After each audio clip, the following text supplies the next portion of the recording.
Good evening दोस्तों, Rameswaram classes के में आपका स्वागत है। आज हम कक्षा 12 के गणित आव्यूह अर्थात मैट्रिक्स चैप्टर के इंट्रोडक्शन के बारे में जानेंगे। अर्थात आव्यूह होता क्या है, ये कितने प्रकार का होता है, इसके बारे में हम कुछ जानकारियाँ ग्रहण करें। वैसे यहाँ पर बोर्ड पर हमने लिख रखा है पहले से, जैसे लिखा है कि आव्यूह। आव्यूह की परिभाषा क्या होती है, लिखा गया है कि गणित में आव्यूह एक अदिश राशियों से निर्मित आयताकार रचना होती है। अर्थात जो आव्यूह होता है वो आयताकार रचना होती है। इसे बड़े कोष्ठक में प्रदर्शित करते हैं। अर्थात इस वाले को ब्रैकेट में हम क्या करते हैं, इसको प्रदर्शित करते हैं। ठीक, आव्यूह के बारे में सर्वप्रथम जो जानकारी हमें दिया था उन्होंने कौन दिया था, सिल्वेट ने। सिल्वेट ने 1950 ईस्वी में आव्यूह के बारे में हमें सबसे प्रथम जानकारी दी थी। इनके अनुसार आव्यूह अवयव या संख्याएं या कभी अमूर्त भी हो सकती हैं। अर्थात अमूर्त कहने मतलब कोई अल्फाबेट हो सकता है, कोई ओमेगा हो सकता है, या कोई त्रिकोणमितीय अनुपात हो सकते हैं। उनमें से कोई भी अमूर्त चीज़ होती है। संख्याएं मतलब वो 0 to 9। इसके अलावा अमूर्त चीज़ें कहने मतलब ए अल्फाबेट या ओमेगा या त्रिकोणमितीय अनुपात, ये सब भी आ जाएंगी। और उनको एक आयताकार या वर्गाकार सारणीय रचना में रखा जाए तो उसको क्या कहा जाता है, आव्यूह। ठीक, आव्यूह क्या होता है, किसी भी चीज को किसी बड़े कोष्ठक में किसी एक निश्चित अनुपात में अवयवों को रख दिया जाए तो उनके अनुसार जो हमें संरचना या जो गणितीय क्वेश्चन मिलता है उसको हम क्या कहते हैं, आव्यूह। आव्यूह को इंग्लिश में मैट्रिक्स कहा जाता है। ठीक, आव्यूह में सबसे पहला क्वेश्चन हमें पूछा जाता है कि आव्यूह की कोटि बताइए। ठीक, आव्यूह की कोटि कहने मतलब कि वो इसमें कितने क्या हैं, कितने क्षैतिज कालम हैं, कितने ऊर्ध्वाधर कालम हैं। तो ऐसी चीज़ों को हम जानकारी सबसे पहले लेते हैं। अर्थात जैसे कहने मतलब जैसे एक आव्यूह हमने यहाँ पे पहले लिख रखा है। यहाँ पे लिखा है 3 into 3, यहाँ लिखा है 3 into 2, 2 into 3। इसका कुछ मतलब होगा ना यहाँ पे लिखने का। तो मतलब क्या है कि आव्यूह की जो पंक्ति होती है, पंक्ति को हम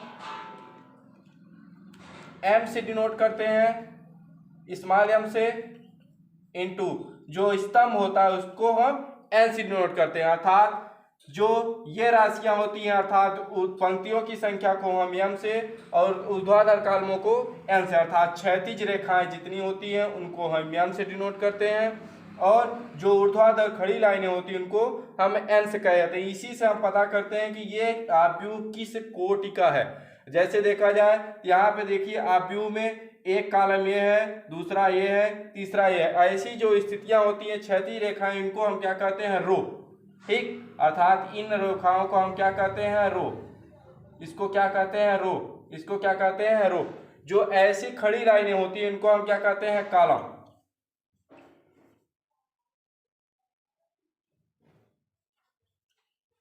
कॉलम या इनको हिंदी में कहा जाता है स्तंभ, इनको कहा जाता है पंक्ति।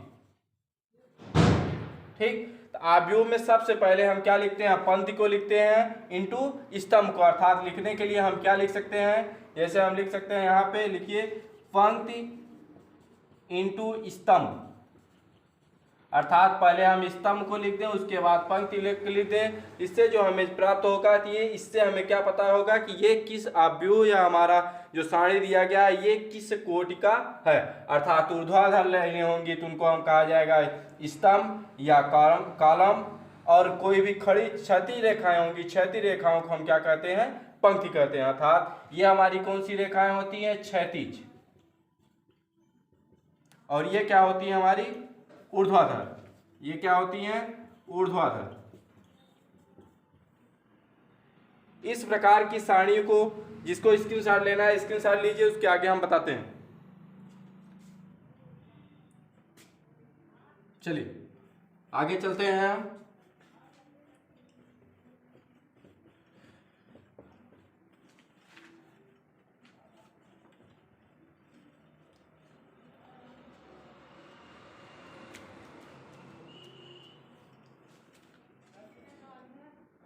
चलिए क्वेश्चन लगाते वक्त जैसे हमारा ये कोई एक आव्यूह दे रखा है, एक कोष्ठक में लिखा है, यहाँ पे हमने लिख रखा है क्वेश्चन जैसे हमने रखा है, जैसे लिखा है इसमें 1 2 3 5 6 8 9 4 8 ऐसा कुछ लिख रखा है। इससे ऐसा क्वेश्चन दिया रहेगा, हमसे पूछेगा क्वेश्चन में बताइए कि ये आव्यूह हमारी किस कोटि का है। तो आव्यूह में ध्यान से देखिए कि 3 पंक्तियां हैं हमारी, 3 ऐसी रेखा है, अर्थात जितनी क्षैतिज रेखा है इनको हम क्या कहते हैं, क्षैतिज रेखा। इंग्लिश में बोला जाता है रो। इसे डिनोट किससे किया जाता है, स्मॉल एम से। ठीक, और ऐसी जो रेखाएं होती है उनको कहा जाता है ऊर्ध्वाधर रेखा, जिसको इंग्लिश में कहा जाता है कॉलम। ठीक, इनको हम डिनोट करते हैं एन से। तो ऐसी सारणी अगर बनी रहती है, ऐसा आव्यूह बना रहा है, तो इसको क्या कहेंगे, यम इंटू एन कोट की ये आव्यूह, अर्थात इस आव्यूह को हम प्रदर्शित करेंगे 3 इंटू 3 की कोट की। ये क्या है, हमारा एक आव्यूह है। ठीक, ये हमारी ऊर्ध्वाधर रेखा है और क्षैतिज रेखा है। ठीक, इसके अनुसार आव्यूह का हम वर्गीकरण भी करते हैं। वर्गीकरण करते समय इस चीज को ध्यान रखना है कि जो ऐसी रेखाएं होती हैं उनको हम प्रदर्शित करने के लिए इसको कहते हैं R1, इसको कहते हैं R2, इसको कहते हैं R3। ऐसी रेखाएं जो होती हैं इनको कहते हैं C1, इसको कहते हैं C2, इसको कहते हैं C3। क्वेश्चन लगाते वक्त इन चीजों की हमें जानकारियां आवश्यक होती हैं। चलिए अब हम चलते हैं आव्यूह के प्रकार पे।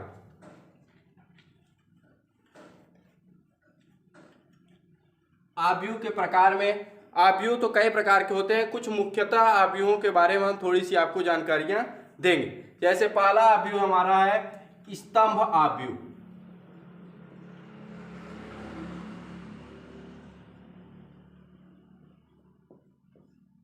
स्तंभ आव्यूह, स्तंभ आव्यूह की इंग्लिश में कहा जाता है कॉलम मैट्रिक्स। स्तंभ आव्यूह या कॉलम मैट्रिक्स। अब ऐसा आव्यूह जिसमें केवल एक स्तंभ होता है उसको क्या कहा जाता है, स्तंभ आव्यूह। जैसे कहने का मतलब, जैसे a बराबर हम यहाँ पे कुछ संख्याएं लिख दें, जैसे 3, 4, 5। ऐसा अगर आव्यूह लिखा होगा, अर्थात जिसमें केवल एक स्तंभ होगा, तो ऐसे आव्यूह को हम क्या कहते हैं, स्तंभ आव्यूह। अर्थात जिसमें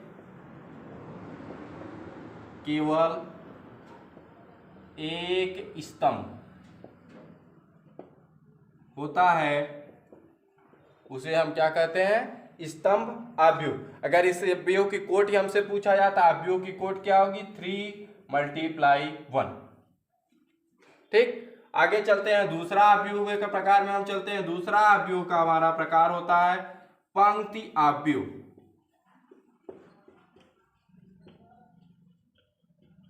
पंक्ति आव्यूह अर्थात रो मैट्रिक्स।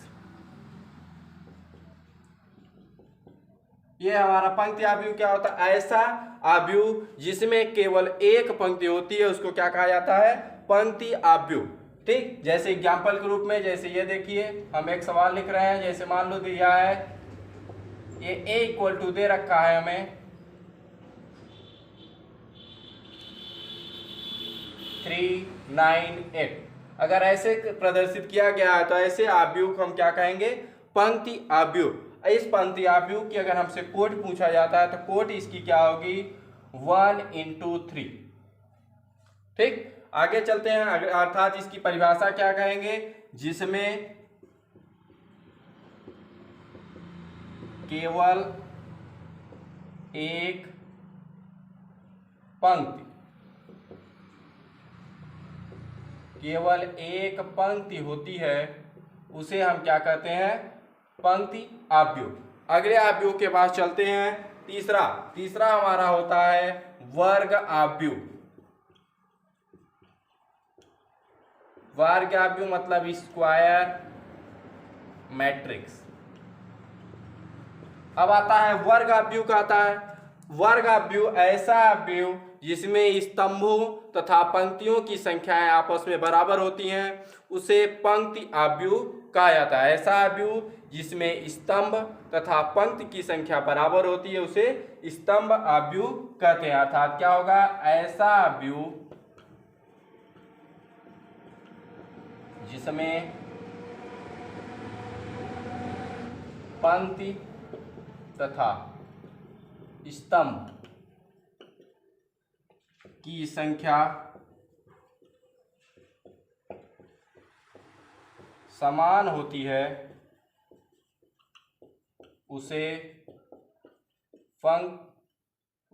वर्ग आव्यूह कहा जाता है, उसे वर्ग आव्यूह कहते हैं। ठीक, अर्थात एग्जाम्पल के रूप में, जैसे हम यहाँ पे एग्जाम्पल नजर नहीं आएगा, चलिए इसको इसके साथ लिए जल्दी से हम इसके एग्जाम्पल के बताते हैं। चलिए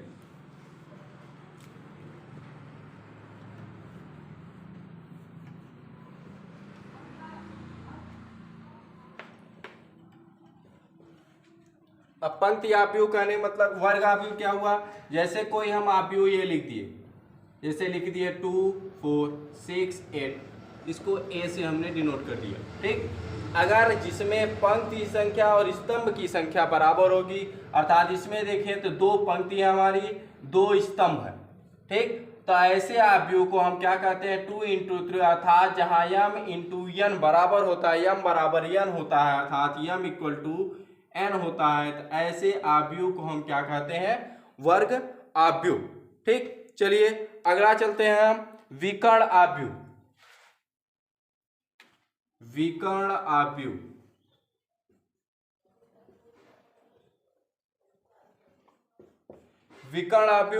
विकर्ण आव्यूह को कहा जाता है डायगोनल मैट्रिक्स, अर्थात विकर्ण आव्यूह ये हमारा कुछ विकर्ण आव्यूह था, चौथा नंबर का आव्यूह। विकर्ण आव्यूह ऐसा आव्यूह होता है जिसमें विकर्ण को छोड़कर, जितने भी विकर्ण होते हैं उनके विकर्णों को छोड़ दिया जाए, तो उसके अलावा विकर्ण को छोड़कर सभी अंक 0 होते हैं, तो उसको हम क्या कहते हैं विकर्ण आव्यूह। ठीक, जैसे हम विकर्ण आव्यूह का एक एग्जाम्पल आपको देते हैं, जैसे a इक्वल टू कोई आव्यूह हमने लिख दिया, देखिए कैसे, जैसे यहाँ पे लिख दिए हम 1, यहाँ 0, यहाँ 0, फिर यहाँ 0 लिख दिए, यहाँ 3 लिख दिए, यहाँ 5, यहाँ 0 लिख दिए, यहाँ 0 लिख दिए, यहाँ 0 लिख दिए, यहाँ 4 लिख दिए। अगर ऐसा आव्यूह कहीं रहेगा जिसमें विकर्ण, ये हमारा क्या है एक विकर्ण है, ये हमारा क्या है एक विकर्ण है, अर्थात जिसमें विकर्ण को छोड़कर सभी अवयव शून्य होते हैं, उसको क्या कहा जाता है विकर्ण आव्यूह।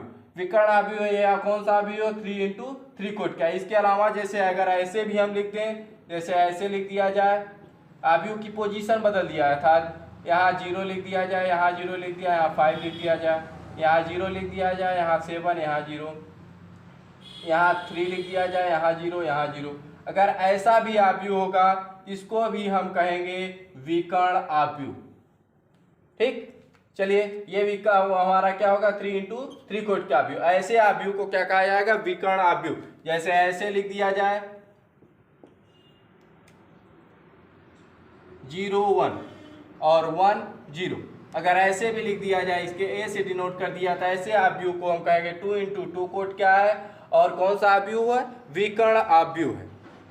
ठीक, आगे चलते हैं अदिश आव्यूह, कुछ 5वां टॉपिक है हमारा अदिश आव्यूह।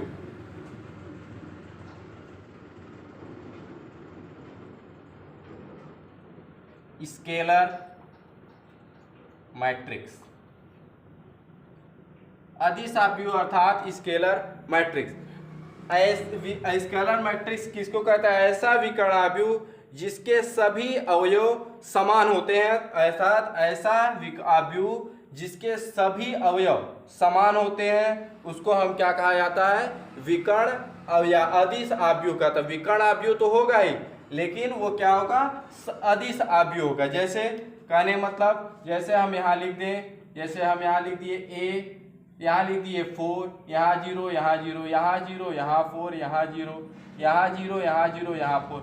अगर ऐसी आव्यूह हम लिख दें तो ऐसे आव्यूह को अदिश आव्यूह कहा जाता था, जिसमें संख्याएं आपस में बराबर हो, अर्थात विकर्ण की जितनी भी संख्याएं हों सब बराबर हो, तो उसको क्या कहा जाएगा ऐसे आव्यूह को हम क्या कहते हैं विकर्ण आव्यूह। ठीक, आगे चलते हैं 6 नंबर के आव्यूह में। 6वां आव्यूह हमारा होता है तत्समक आव्यूह। तत्समक आव्यूह। तत्समक आव्यूह के इंग्लिश में कहा जाता है आइडेंटिटी मैट्रिक्स। आइडेंटिटी मैट्रिक्स का मतलब ऐसा आव्यूह जिसमें विकर्ण का मान सदैव एक हो और अन्य सभी अवयव शून्य हो, तो ऐसे आव्यूह को हम क्या कहते हैं? तत्समक आव्यूह या आइडेंटिटी मैट्रिक्स। एग्जाम्पल के रूप में जैसे ए बराबर हम दिखा दें 1 0 0 0 1 0 0 0 1। अगर ऐसा आव्यूह लिखा है जिसके सभी विकर्ण के मान एक हैं, तो उसके आव्यूह को हम क्या कहा जाएगा? तत्समक आव्यूह या आइडेंटिटी मैट्रिक्स। अर्थात कौन सी आव्यूह? जिसके सभी अवयवों में सभी विकर्ण का मान समान होता है और वो भी कितना हो? एक। तो ऐसे आव्यूह को हम क्या कहा जाता है? तत्समक आव्यूह या आइडेंटिटी मैट्रिक्स। चलिए एक आव्यूह और हमारा बचा हुआ है, चलिए यहाँ पे हम बता देते हैं। 7 नंबर का आव्यूह हमारा है शून्य आव्यूह, जीरो मैट्रिक्स। शून्य आव्यूह मतलब ऐसा आव्यूह जिसके सभी अवयव शून्य होते हैं, उसके आव्यूह का, ऐसे आव्यूह को हम क्या कहा जाता है? शून्य आव्यूह। जैसे ये हमारा ए बराबर दे दिए ये 0 ये 0 ये 0 ये 0, सभी आव्यूह 2 × 2 कोट के आव्यूह है, लेकिन इसका क्या है? हमारे सभी अवयव शून्य है, तो ऐसे आव्यूह को हम क्या कहेंगे? शून्य आव्यूह। 0 0 0 0 0 0 0 0 0, ये 3 × 3 कोट का आव्यूह है, लेकिन सभी अवयव शून्य है, तो इसलिए ऐसे आव्यूहों को हम क्या कहते हैं? शून्य आव्यूह। विकर्ण आव्यूह किसके कहा जाता है? जिसमें विकर्ण का मान अलग अलग हो परंतु विकर्ण को छोड़कर सभी अवयव शून्य हो, तो उसको क्या कहा जाएगा? विकर्ण आव्यूह। अदिश आव्यूह किसको कहा जाता है? जिसके सभी अवयव समान हो, तो ऐसे आव्यूह को क्या कहा जाएगा? अदिश आव्यूह। तत्समक आव्यूह जिसमें सभी अवयव, विकर्ण के सभी अवयव क्या हो? एक हो सॉरी, तो ऐसे आव्यूह को हम क्या कहते हैं? तत्समक आव्यूह। चलिए आगे चलते हैं। आव्यूह के अवयव के बारे में थोड़ी हम जानकारियां देते हैं। आव्यूह के अवयव क्या होते हैं? Element of matrix. या आव्यूह को हम के अवयवों को हम कैसे पहचानेंगे कि कौन सा क्या है, कौन सा अवयव है, इस चीज की जानकारियां देते हैं। जैसे हमें पूछ कर रहा है कि आव्यूह के अवयव।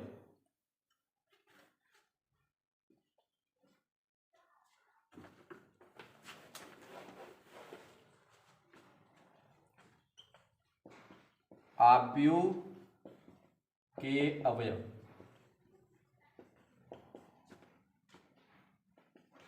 एलिमेंट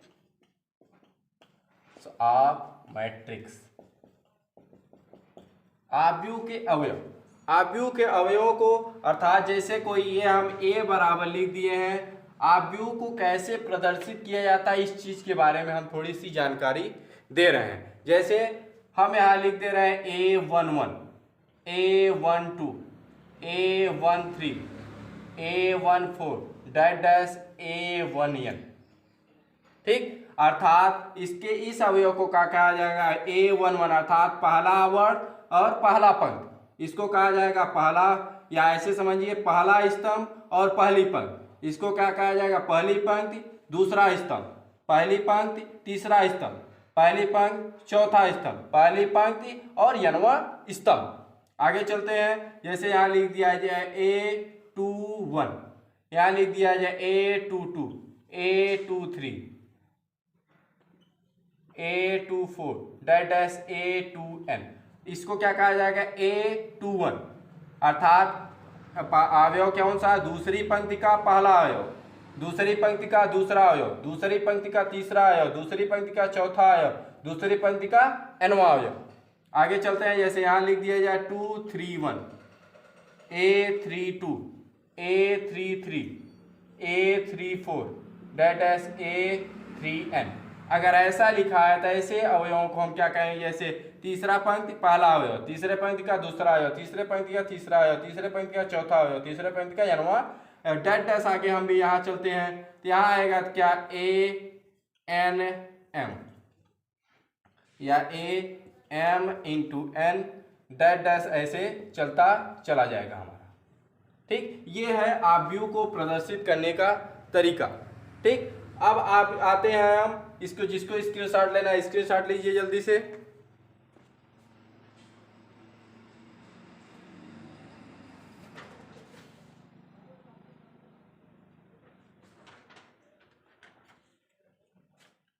चलिए,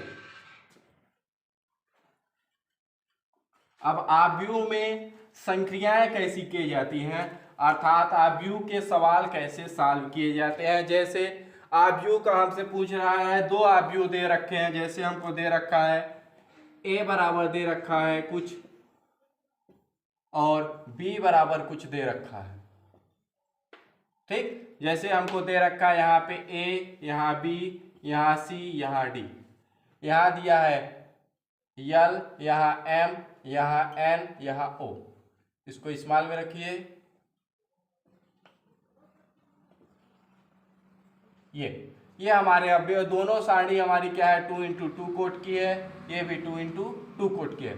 आव्यूह के अवयवों को जोड़ने की संक्रिया में यह ध्यान देना है कि योग की संक्रिया तभी होगी जब स्तंभ या पंक्तियों की संख्याएं आपस में बराबर होंगी।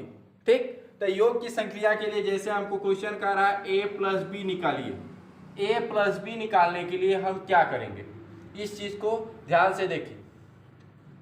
कह रहा है जैसे दो हमें आव्यूह दे रखा है a b c d, या ले हम ए आव्यूह और बी आव्यूह, इन दोनों आव्यूहों को जोड़ने के लिए कह रहा था। ऐसे आव्यूह को जोड़ने के लिए हम क्या प्रक्रिया लगाएं, तो ये पहला पहले स्तंभ का पहला स्तंभ था, पहले पंक्ति का अवयव पहले स्तंभ और पहले पंक्ति के अवयव से जुड़ेगा, अर्थात a प्लस एल से जुड़ेगा। उसी तरह b दूसरे पंक्ति का पहला अवयव दूसरे पंक्ति के पहले अवयव से जुड़ेगा, अर्थात b प्लस एम होगा। आगे दूसरे पहले पंक्ति का दूसरा अवयव पहले पंक्ति के दूसरे अवयव से जुड़ेगा, अर्थात c प्लस एन। ठीक, इसी तरह पहले पंक्ति का दूसरा अवयव इसके तीसरा पंक्ति किससे जुड़ेगा, d प्लस o से।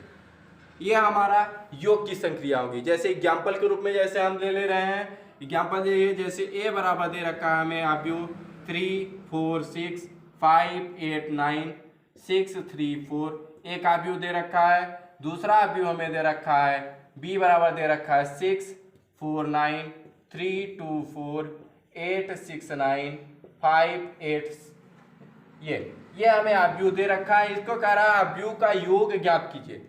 आव्यूह का योग ज्ञात करना है, अर्थात क्या होगा a प्लस बी हमको कैलकुलेट करना है। a प्लस बी हम डायरेक्ट करें, अर्थात ये आपको रखना होगा पहले, फिर ये रखना होगा, उसके बाद दोनों का योग किया जाएगा। अर्थात चलिए देख लीजिए कैसे, यहाँ लिखेंगे 3 4 6 5 8 9 6 3 4 प्लस 6 4 9 3 2 4 8 6 9, ऐसे रख के उसके बाद अवयव एक अवयव दूसरे अवयव से जुड़ेगा। कैसे, यहाँ से 3 में हम 6 को ऐड करेंगे, 3 और 6 अर्थात 3 प्लस 6 4 प्लस 4 6 प्लस 9, आगे चलेंगे 5 प्लस 3 8 प्लस 2 9 प्लस 4, आगे चलेंगे 6 प्लस 8 3 प्लस 4 3 प्लस 6 और 4 प्लस 9। ये अवयव इस तरह से जुड़ेंगे।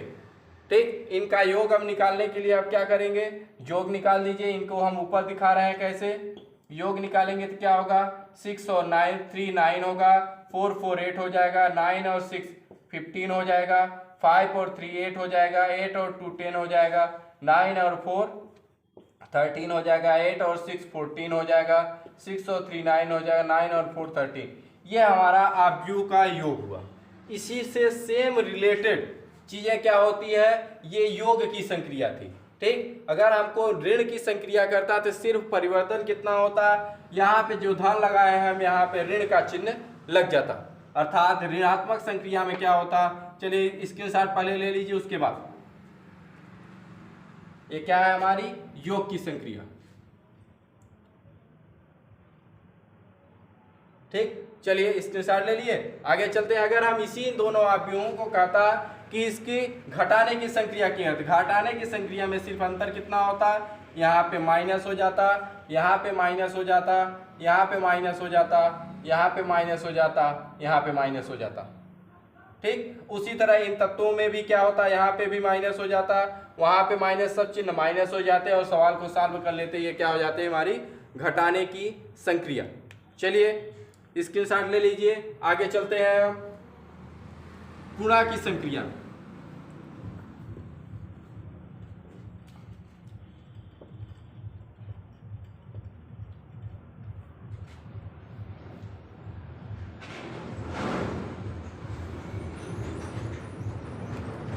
गुणा की संक्रिया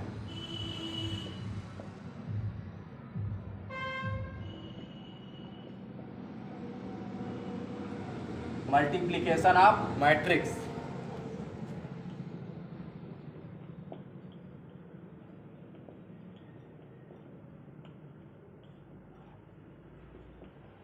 मल्टीप्लिकेशन ऑफ मैट्रिक्स अर्थात अवयवों को हमको गुणा करने की संक्रिया में कैसे करते हैं। जैसे मान लीजिए हमारा कोई ए अवयव दे रखा है 2 3 6 4 8 9 3 4 2, ए दे रखा है। दूसरा अवयव बी दे रखा है हमें 6 4 8 2 3 2 4 3 2।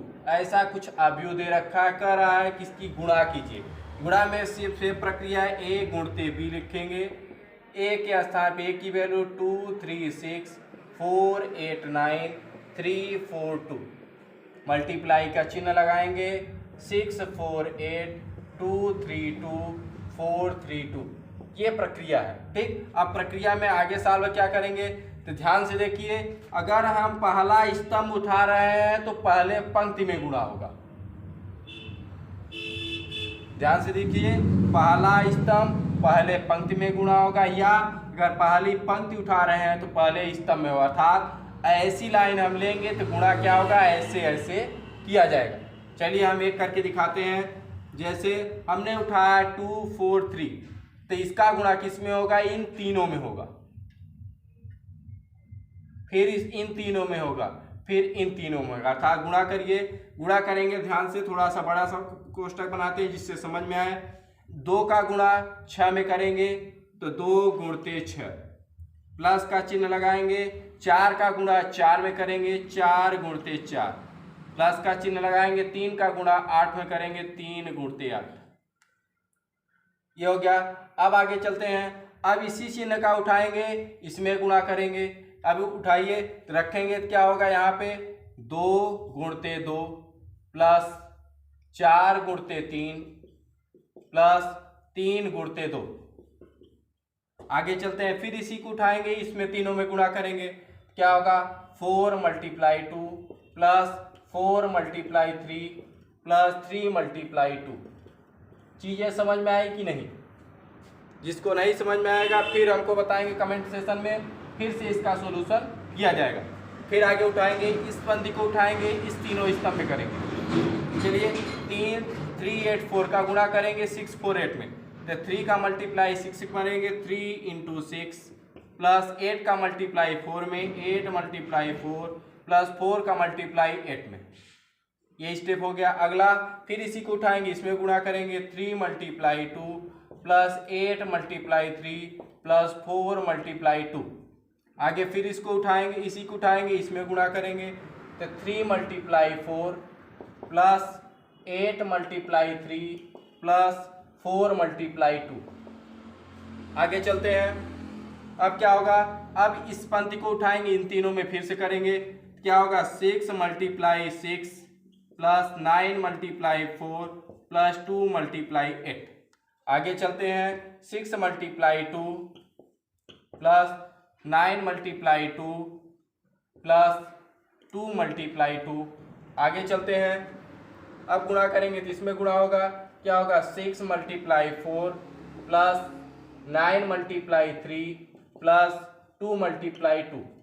ये हमारी प्रक्रिया होती। अब क्या करेंगे, सबको गुणा करेंगे, उसके बाद जोड़ने की संक्रिया करेंगे। चलिए इस प्रक्रिया को हम यहाँ बता देते हैं, ध्यान से देखिए। 6 में 2 का गुणा करेंगे 12, 6 में 2 गुणा करेंगे 12, प्लस 4 का गुणा 4 में 16 प्लस 3 का गुणा 8 में 24। आगे चलते हैं, 6 का गुणा 3 में 18 प्लस 8 का गुणा 4 में 32 प्लस 4 का गुणा 8 में 32। फिर आगे चलेंगे, 6 का गुणा 6 में 36 प्लस 9 का गुणा 4 में 36 प्लस 8 का गुणा 2 में 16। ये चीज हो गया। आगे इसी तरह प्रक्रिया करेंगे और जो प्रक्रियाएं आएंगी उनको जोड़ लेंगे, तो इससे हमें क्या होगा, जो मैट्रिक्स प्राप्त होगा वो क्या होगा, a इंटू बी का मैट्रिक्स। जैसे देख लीजिए, 2 का मल्टीप्लाई 2 में तो 4 प्लस 4 का मल्टीप्लाई 12 में 12 प्लस 3 का मल्टीप्लाई 2 में 6। आगे करेंगे, 3 multiply 6 plus 8 multiply 3 24 plus 4 multiply 2 8। आगे चलेंगे,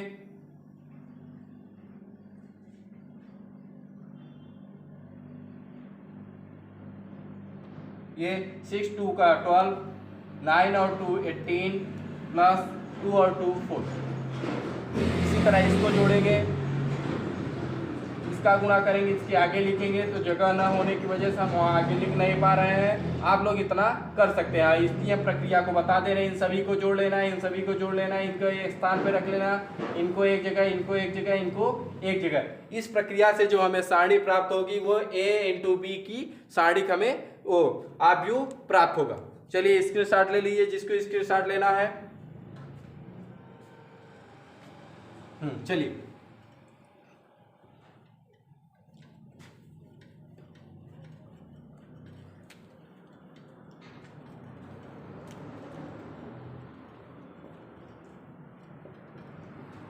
अब हम निकालते हैं भाग की संक्रिया, अर्थात भाग की संक्रिया।